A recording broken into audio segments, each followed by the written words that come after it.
नमस्कार, स्वागत है आपका ट्रेंडिंग पॉडकास्ट शो के इस खास पेशकश बाजार में, जहां पर हम आज बात करेंगे सोने चांदी की कीमतों के बारे में। सोने चांदी की कीमतों में जनवरी के महीने में लगातार बढ़ोतरी दिखी गई, लेकिन फरवरी में गिरावट शुरू हुई और ये गिरावट बहुत नीचे भी आई चांदी में। सोने में उतनी गिरावट नहीं रही, लेकिन एक बार फिर से बढ़ोतरी दर्ज की जा रही है।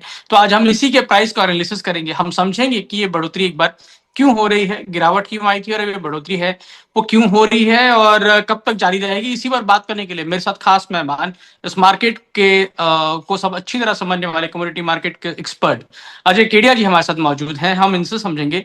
सर, थैंक यू, आपने अपना पहले तो अपना वक्त दिया। और सवाल यही है सर कि जनवरी में अप अप अप, फरवरी में डाउन और फिर एक बार अप, क्या चल रहा है सर मार्केट में? नमस्कार प्रभु जी। और बिल्कुल 2026 ऐसा रहा है, क्या चल रहा है किसी को कुछ समझ में नहीं आ रहा है। एक्सपेक्टेशन था कि एक करेक्शन आएगा। जनवरी में हमने देखा प्राइजेस में, सोने जैसी कमोडिटी में अगर एक महीने में 28% की तेजी दिखाता है, ये बहुत बड़ी बात है। और उसी स्पीड से हमने प्राइजेस में गिरावट भी देखी। जनवरी का अगर मैं डेटा देख रहा हूँ तो मुझे 1,80,000 का एक ऐसा लेवल था कि कोई भी एक्सपेक्ट नहीं कर रहा था इतना बड़ा कोई लेवल दिख सकता है इतने शॉर्ट पीरियड में। और मजे की बात है, 1,80,000 से मार्केट टूटता भी है और लोअर लेवल पे 24% की गिरावट दिखाकर फरवरी महीने में वापस 18% की तेजी दिखा देता है। मतलब जो वॉलिटिलिटी है पिछले 30-40 सालों में कभी हमने ऐसा देखा नहीं। कारण सबसे पहले फंडामेंटल में कोई चेंजेस नहीं है। आज भी हम देखें, जियोपॉलिटिकल टेंशन चल रहा है। रशिया यूक्रेन, कोई क्लियरिटी नहीं है, अभी भी है, बातें होगी लेकिन लड़ाई चल रही है।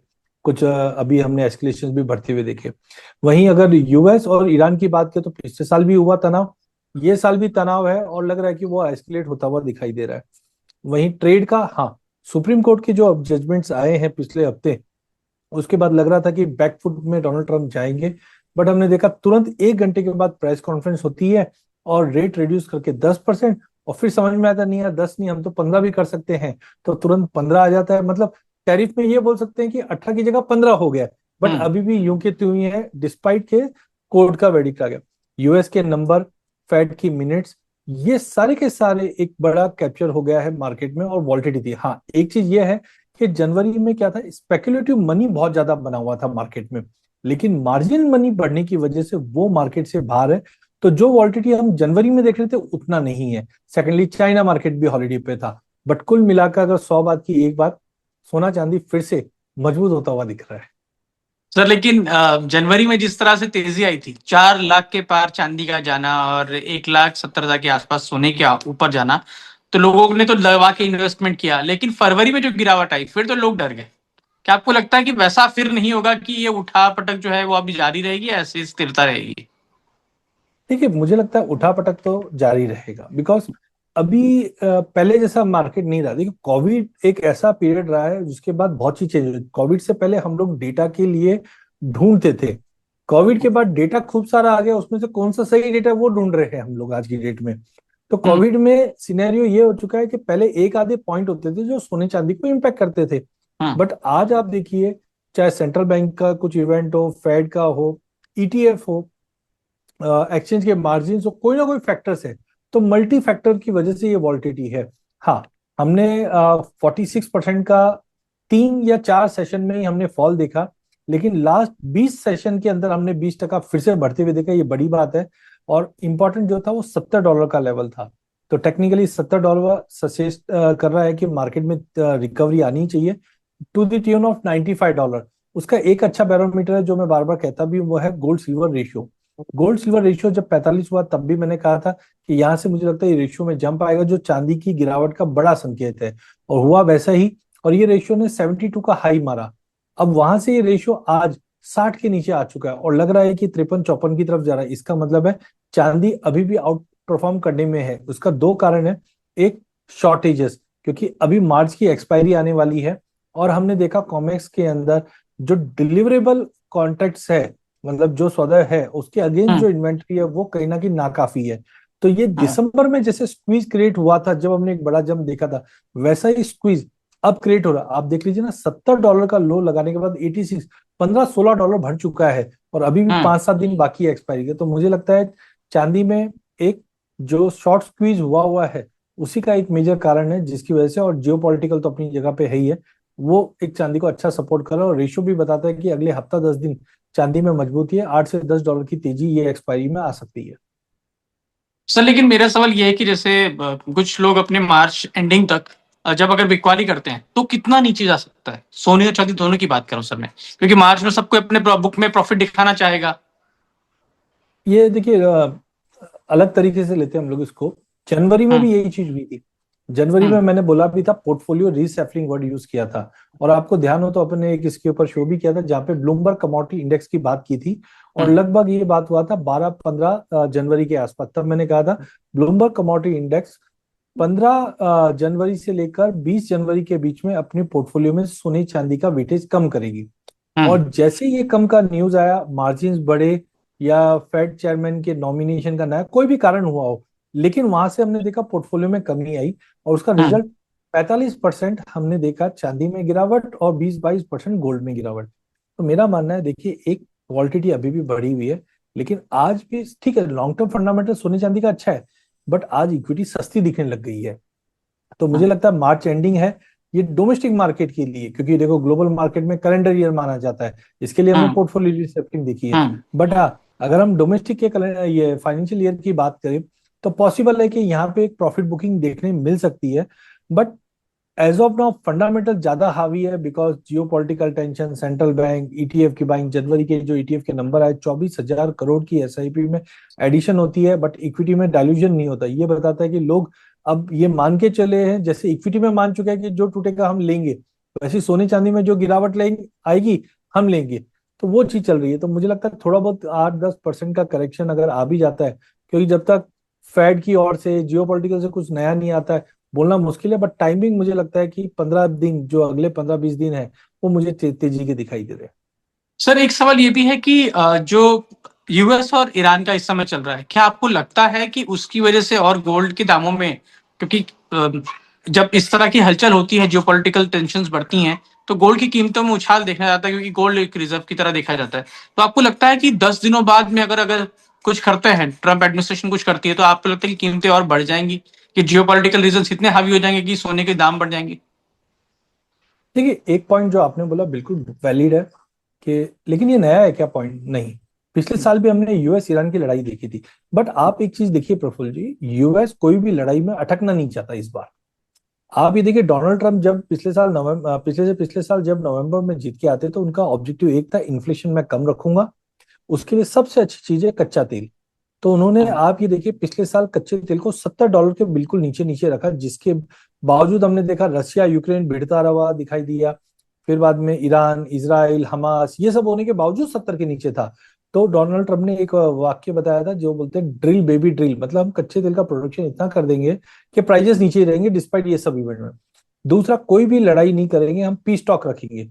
कोशिश पूरी रही है पिछले सवा साल में, लेकिन हुआ कुछ भी नहीं है। खाली एक इजराइल, हम बोल सकते हैं, शांति से हमास पे बैठे, बट जो जिनोसाइड करना था वो कर लिया। तो मुझे लगता है ये लड़ाई जो है यूएस और ईरान की, ये बढ़ेगी, क्योंकि यूएस सीधा बता रहा है कि आप यूरेनियम एनरिचमेंट को रोकिए, we don't want any nuclear new state. और खास करके जो पोजिशनिंग ईरान की है वो बहुत ही खतरनाक है। और पास्ट में उनका मानना है कि अगर इनके पास न्यूक्लियर वेपन आता तो that will be destructive for Middle East. और वो एक क्लियर वर्ड है कि हम आगे नहीं बढ़ेंगे। हाँ, आज सुबह कुछ अपडेट आ रही है कि ईरान बोल रहे हैं कि हम लोग इस पर बात कर सकते हैं।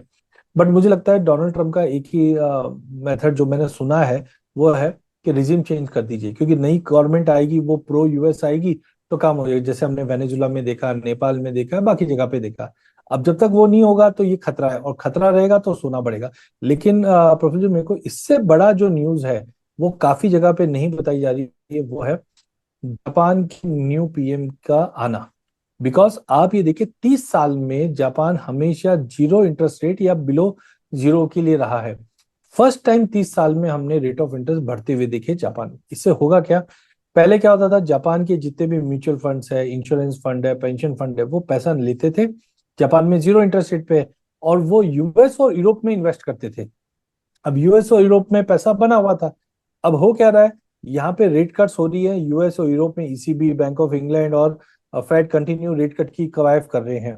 तो यहाँ से उनको पैसा बनेगा नहीं, जबकि जापान अपने रेट ऑफ इंटरेस्ट बढ़ा रहा है। तो होगा क्या, कहीं ना कहीं बॉन्ड में सीवियर सेलिंग स्टार्ट हो जाएगी, और उसकी वजह से डॉलर में गिरावट रहेगी और उसका बेनिफिट सोने को मिलेगा, क्योंकि देखिए जब तक है ना डॉलर में गिरावट रहेगी या अनसर्टेनिटी रहेगी तो गोल्ड पे आएगा। तो मुझे लगता है जापान वाली न्यूज के ऊपर हमें ज्यादा इंपॉर्टेंस देना चाहिए, क्योंकि अगर जापान 30 साल में पहली बार ये स्ट्रक्चर चेंज हो रहा है और ये गोल्ड को बहुत तेजी दिखा सकते हैं। डॉलर इंडेक्स पे देखिए यूएस भी कोशिश करेगा कि इसमें स्टेबिलिटी है। इनफैक्ट लास्ट 3 महीने की अगर ट्रेड की बात करोगे तो 9650 के नीचे नहीं जा पा रहा और 98 के ऊपर नहीं जा रहा, स्टेबिलिटी लेके आने की कोशिश की जा रही है। बट मुझे लगता है जापान एक ट्रम्प कार्ड रहेगा इस बार। ट्रम्प को भी भारी पड़ने वाला है, क्योंकि वो साइलेंट के अगर रेट ऑफ इंटरेस्ट बढ़ता है तो उसका इम्पैक्ट डॉलर पे भी पड़ेगा, क्योंकि अल्टीमेटली जापान ने सबसे बड़े होल्डर्स में आता है यूएस बॉन्ड के। सर अब जो क्योंकि वापस से कीमतें बढ़ने लगी हैं तो लोगों को फिर इंटरेस्ट जगेगा सोने चांदी में खरीदने में। तो अब क्या कहेंगे वो निवेशक जो मध्यम वर्गीय हैं, जो सेविंग कर करके अपनी पोर्टफोलियो में उसको बनाना चाहते हैं, इससे कमाना चाहते हैं, इसमें अपने जो जमा पूंजी है उसको लगाना चाहते हैं, क्या सलाह रहेगी सर आपकी? देखिए प्रभु जी, पिछले साल सितंबर अक्टूबर से मुझे सोने चांदी में डर लग रहा था कि मार्केट में कुछ करेक्शन आएगा और मैं बहुत बार आगाह भी किया। बट विडम्बना ये है कि मेरी जो एक्सपेक्टेशन थी वो ये थी 40%, कम से कम 35-40% चांदी में और 18 से 20% हम गोल्ड में देखेंगे करें। मजे की बात है कि दिसंबर से जनवरी 28 तारीख तक हमने ऑलरेडी चांदी में और सोने में जबरदस्त तेजी देख चुके थे। 70% की तेजी हमने चांदी में देख ली और करीबन 35-40% की तेजी हमने गोल्ड में देख ली थी। अब मार्केट मेरे कहे अनुसार 40-45% टूट भी जाता है, तब भी आप देखो दिसंबर के फिगर जो 2 लाख की चांदी थी आज भी आपको 260 265 दिखा रही है। तो मेरा मानना है कि यस, जो चार्ट पे हमें एक रिस्क दिख रहा था वो काफी हद तक कम हुआ है। वॉलिटिलिटी मार्जिन बढ़ने की वजह से काफी कम हुई है। जो क्लैरिटी हमको आनी चाहिए फंडामेंटल साइड वो धीरे धीरे आना स्टार्ट हो चुकी है। तो मेरा मानना है टेम्पररी सोने चांदी में एक बार तेजी रहेगी। अब लेवल्स की अगर मैं बात करता हूं तो मुझे लगता है जब तक $70 एक स्ट्रॉन्ग सपोर्ट हो गया चांदी को इंटरनेशनल में, जो हमारे इधर हो जाता है लगभग 2.25 लाख रुपए का। मेरा एक्सपेक्टेशन था 2 लाख का, बट मार्केट 2.25 लाख से घूम गया है। यहाँ से हायर साइड पे मुझे लगता है कि इनिशियली $95-96 इंटरनेशनल में, जो करंट लेवल से $10 की तेजी है, और डोमेस्टिक मार्केट में आप मान के चलिए 2,85,000 से 2,90,000 का कंजर्वेटिव टारगेट। वॉलिटिलिटी बढ़ती है तो 3 लाख के भी आ जाए, बट ये लेवल पे आपको एंट्री करनी चाहिए क्या?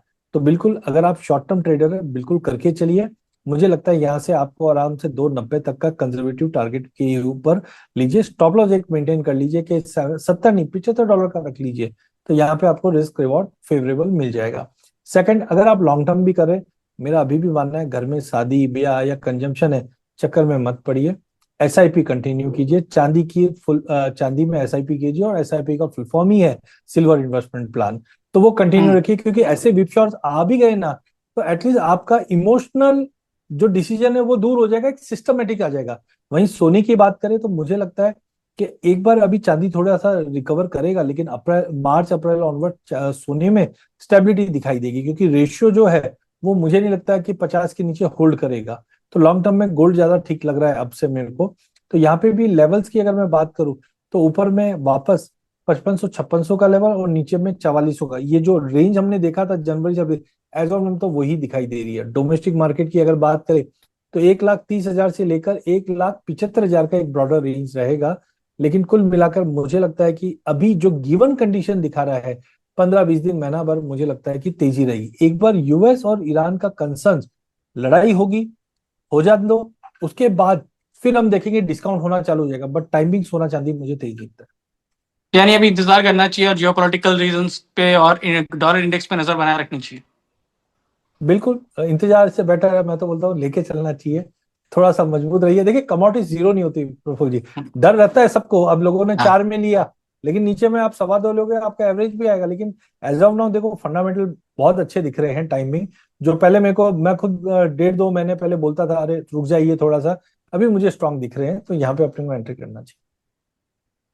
तो ये थे हमारे अजय जी, कमोडिटी मार्केट के एक्सपर्ट हैं। इन्होंने एनालिसिस करके बताया कि बाजार में तेजी जो ये है ये क्यों आई है और कब तक रहेगी, किस तरह से ये देख रहे हैं एनालिसिस के आधार पर।